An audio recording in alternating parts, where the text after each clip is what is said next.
guys, what's up? Welcome back to my channel. Apparently I like to blend in with my background. Today has been a lazy day, but I really wanted to film for you guys because tomorrow I just want to sit down, edit, and clean my house. So that's why the fun bun is going on. Today's video is going to be a first impressions / testing new products video. I personally love these kind of videos, and I had several new drugstore releases. If you guys caught my video, I think last week, I did a what's new at the drugstore haul. So I wanted to put some of these products to use, and I've also hauled some more since then. So I wanted to use those as well. Also, if you haven't subscribed, please do. I upload trace videos a week. Instead of me going on and on, let's just go ahead and get into the video. I feel like other people come on filming first impressions like super glam and in like really cute tops. Here I am in my PJs and this weird like pancake bun, but it is what it is. Okay, so as you can see, I already did my eyeshadow. I've had this on for a while now. Like, apparently I decided to do my eyes and then like go about the rest of my day. So we're gonna go ahead and finish everything else off. I think I'm gonna go ahead and start off with eyebrows. So the new product that I have today, I actually ordered this from Ulta maybe last week. This is from Makeup Revolution. This is their brow pomade with double-ended brush. I got mine in dark brown. I thought this packaging was really cute. And just from like the pictures online, even the color scheme, it reminded me a lot of the Anastasia Beverly Hills Dip Brow. So I thought I would swatch them side by side, that way you guys can see what they look like. I have used this once already. In fact, I was wearing it in my ColourPop video. So I guess this one actually isn't a first impressions. I forget exactly how many shades of this there was. I want to say this was $8.99, $7.99. So as you can see, I did use a tiny bit of this. It does come with a brush. However, I did not like the brush because the angled side, it was pretty like thick. I like a really thin, sharp tip, but this side was useful. It has this flat little shader brush that's actually perfect for cleaning under your brows if you go in with a concealer. So for my brush today, I'm going to be using the Milani double-ended brush. This came with the Milani brow pomade. I really like it. So the top one is the Makeup Revolution. That one definitely has more of like a taupey, ashy gray type of undertone to it, whereas this one is more of like a true brown, but I really honestly liked both of them. Okay, so I just like to wipe off some of the excess just because this stuff is pretty darn pigmented, and I'm just going to start off with the tail end and extend my brow. As you can see, my brow ends way too early, at least for my liking. I like to have a longer tail, so I'll just lightly extend it, dip back into the cap, and then take some here on the bottom. Then I like to work on the bottom of my brow, just doing really, really light strokes.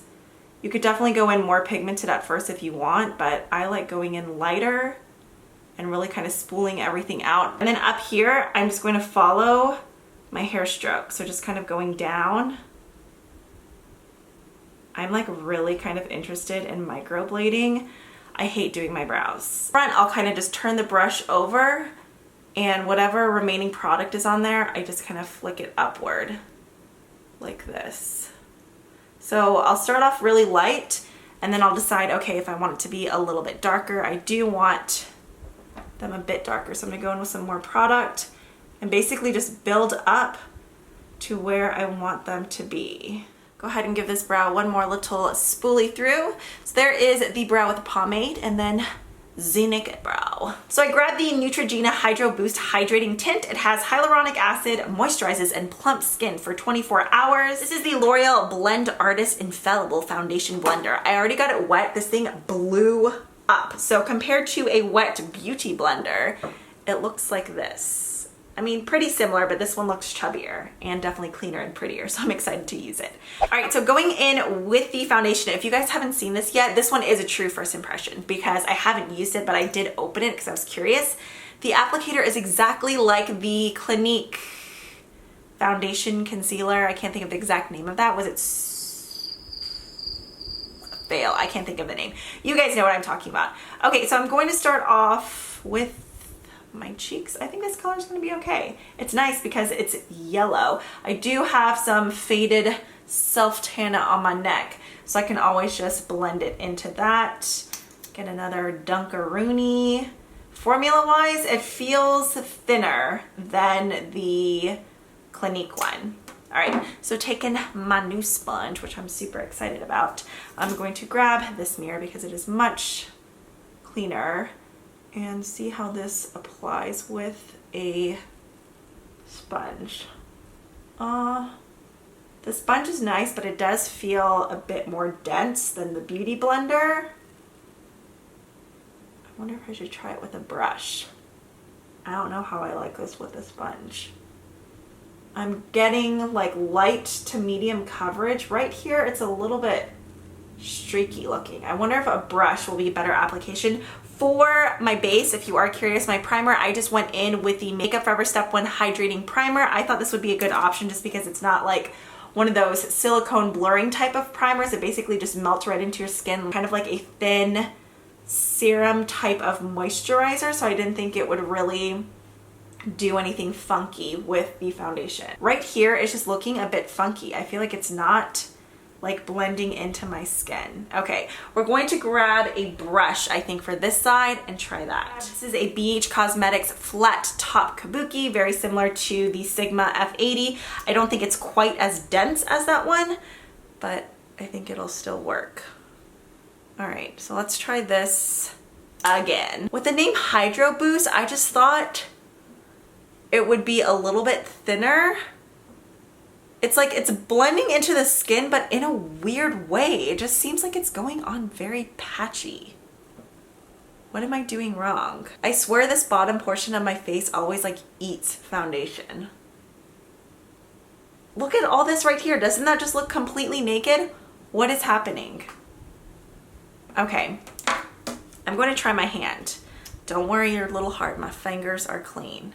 And just, oh, it's so like silky when you touch it. It dries instantly. Okay, still, what is happening? I feel like it is not blending the right way. I am getting such a weird application. Okay, I'm going to try this with a beauty blender, like the classic beauty blender, and see what happens. Because right now, I really don't like the way that this is like going into my skin. It just doesn't seem like it's applying evenly. I don't know if I'm doing something wrong, but I mean, this is how I would apply any other foundation.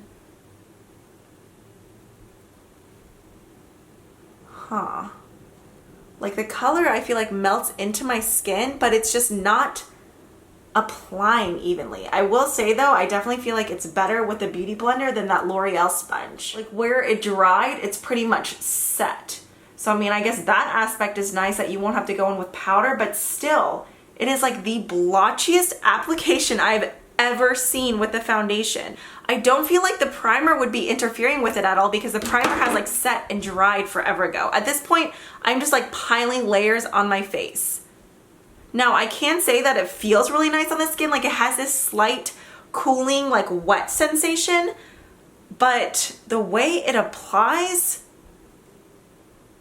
I don't know. What on earth is happening? I wonder if I messed up by just applying it like all over one side of my face, if I should do it section by section.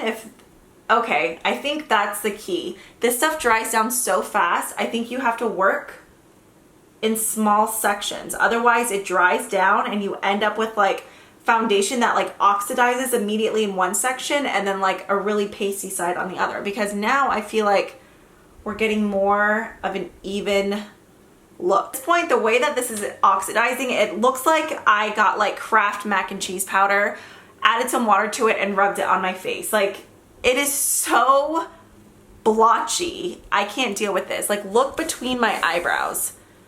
The color separation is just so freaking weird. I did my hands, I did a beauty blender, I did a brush, and it just did not work out. I'm going to get a wipe and remove this, and we're going to do the Wet n Wild foundation instead because this is awful. Okay, so that was a total product fail. Hopefully that foundation worked out for you guys. I've kind of heard mixed reviews myself. I've never had a foundation apply that way on me. That was just really weird. So we're gonna go in with the Wet n Wild one instead for my primer, just because I went ahead and got a makeup wipe and then I went in with a warm washcloth and toner just to really kind of get everything clean. So on my forehead and areas that I have larger pores, I'm going to be using the Milk Makeup Blur Stick. I haven't really tried too much from this brand. I actually have used this a couple times though, and I like it.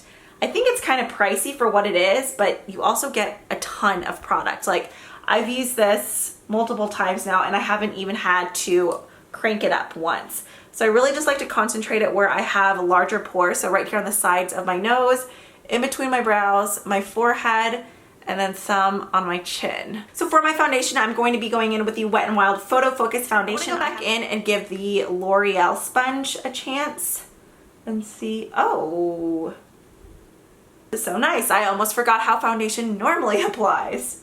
This sponge is really good. I feel like the butt of it is larger than the Beauty Blender, so you cover like more space. And I really like the consistency because it's like not super runny, but it's not thick at all either. It's definitely a thinner foundation, but it still gives nice coverage. I couldn't get the powder because they didn't have my shade. This kind of, I don't know if it's a sponge or the foundation. Something has a weird, no, it's the foundation.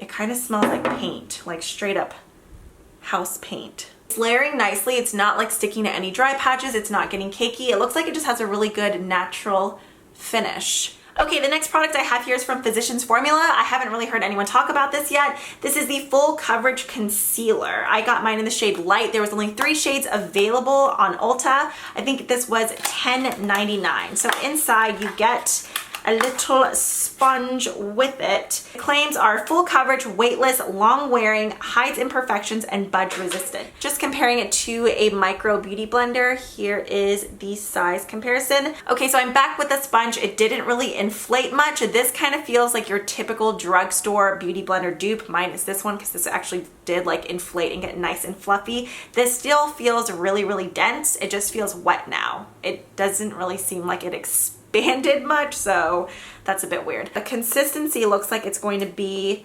kind of similar to the MAC Pro Longwear. Let's see how it thins out. Maybe a tiny bit thinner. Oh, this looks really light. I wonder if I should have got light medium. Okay, I'm gonna start off with just, oh no, I think this color will be good. I'm just going to pat it first, my under eyes, and then go in with a sponge. I think if they were gonna create this wedge, they should have made it longer rather than just this like one tiny little section. Because with the shape of the sponge, like going into that cone shape, that wedge isn't really doing much. But kind of like the Real Technique sponge, how they had like a larger flat wedge. I think they should have done that or just not gone in and created the wedge at all. But coverage wise, this looks really nice. It's drying down kind of quickly. So let me get in here and really puff it in. So far, it doesn't really look like it's settling into my lines. I do have this really deep, fine line right here. It's like cleaning up right under my liner good. Maybe we can use the wedge for that purpose. The texture honestly does remind me a lot of the MAC Pro Longwear Concealer. I know that's a lot of people's holy grail, so I can't say if it's gonna wear as nicely, but coverage is pretty darn similar to that. Okay, I'm over this sponge. That concealer dries too fast to be working with that teeny tiny sponge, so I'm just gonna go in with my Beauty Blender. This is a really good concealer, unless it does something weird and like starts to break up. From first impressions, I'm like really impressed. This is the Maybelline Master Fix Setting and Perfecting Loose Powder. I've been loving this powder lately.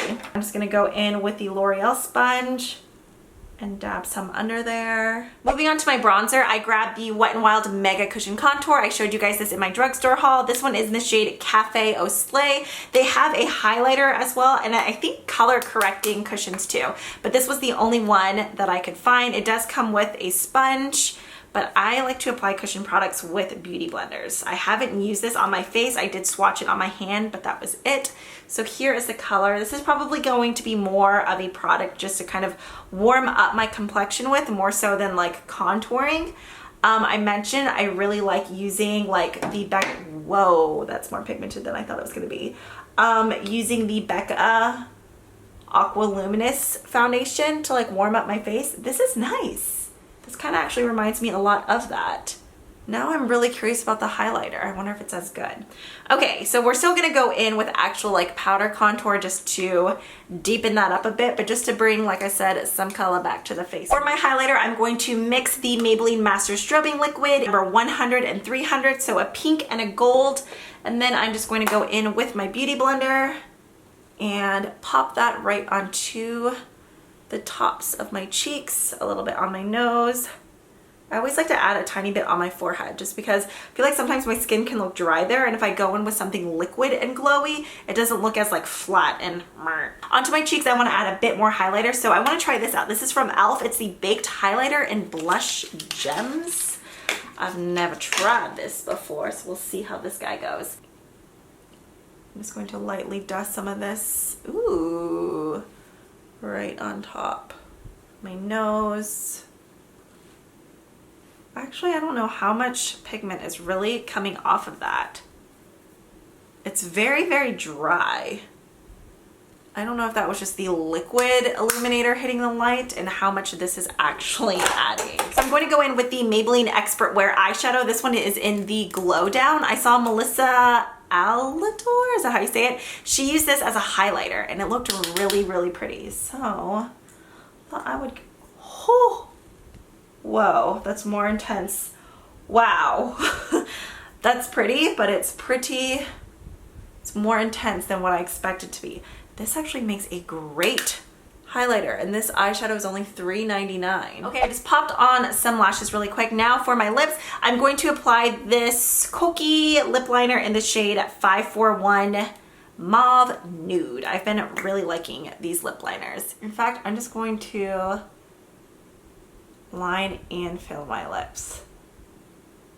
Okay, I'm back. Sorry, I had to go eat dinner really quick. My hair is a mess. That lip liner lasted through pasta. We just had like a shrimp garlic shrimp pasta, if you were curious. And the lip liner didn't budge, which is pretty impressive. So what I'm going to top it with is a product that I have not used yet. I did show a different shade in my drugstore haul. I had swatched it on my hand, but I've never used this on my lips before, so I'm very, very excited. I've heard great things. This is the Wet n Wild Mega Last Liquid Catsuit Matte Lipstick. I ended up finding another one in the shade Give Me Mocha, which is right up my alley. You guys know how I feel about like rosy mauves. So let's see how this goes on. Oh, I didn't even notice when I swatched the applicator, there's kind of like a dip in it. Like it's a doe foot, but there's like a groove, so it like fits your lip perfectly. And it actually goes perfect with this lip liner. When you apply it, kind of has like a thin, wet gel type of feeling, like not as liquidy as ColourPop or Anastasia. What can I compare this to? I'm trying to think of what feels like this. This feels really nice. I can already feel it drying. It has the slightest bit of tightening right now as it dries, but it's drying down really quick. So I don't think it's gonna get like too tight where it's uncomfortable and like really, really drying. It's not sticking together or anything, which is nice because sometimes those liquid lipsticks that stick together, you know they're the ones where like if you rub your lips together at all once it fully dries, it kind of like peels off like into little balls. If you guys have ever had a liquid lipstick like that, you know exactly what I'm talking about, but I'm loving this color. Overall thoughts, the Neutrogena Foundation, I'm gonna have to try that one more time with like no primer and just moisturizer and see if it applies differently, but I really don't think it's this primer because this is the most like simple, I said like a lightweight moisturizer, and by the time that I applied that foundation, it had already sunk in and nothing was wet on my face. This just applied so weird and patchy. If you guys have like suggestions or tips, a different way to apply this, I want to give it one more shot, but as of right now, I do not like this at all. The Wet n Wild Photo Focus Foundation, I think this so far, I really do like the coverage of it. I do have other drugstore foundations that I prefer more. I loved the concealer. Where did I put it? I already lost it. This is such a great full coverage drugstore concealer. It's not settling into any lines. Like it has a really nice brightening effect. It definitely has a full coverage. I think out of everything that I tried in today's video, this is probably my favorite. I also really enjoyed the Revolution Brow Pomade, so if you're looking for an alternative option, this would be great. The e.l.f. highlighter, I'm going to have to try one more time because to the touch, even like with a finger swatch and the brush, it seems really, really dry. Like initially I was like, ooh, but I think that was just the Maybelline. So yeah, that is it for this video. I really hope you guys enjoyed. I hope you don't mind my lazy fun bun, but today was just one of those days. We all have them. As always, thank you guys so much for watching. If you haven't already, please subscribe. I upload 3 times a week, so I will be seeing you guys on Sunday. Also, don't forget to check out my video from Tuesday. I did my entire ColourPop eyeshadow collection, like swatching all of them, not the new press ones. I already did a video on those as well, but the actual Super Shock shadows. So if you guys are interested in those, all of my videos will be linked down below. Not all of them, but the ones that I've mentioned in. But yeah, I hope you guys all have a great day, and I will see you in the next one. Bye!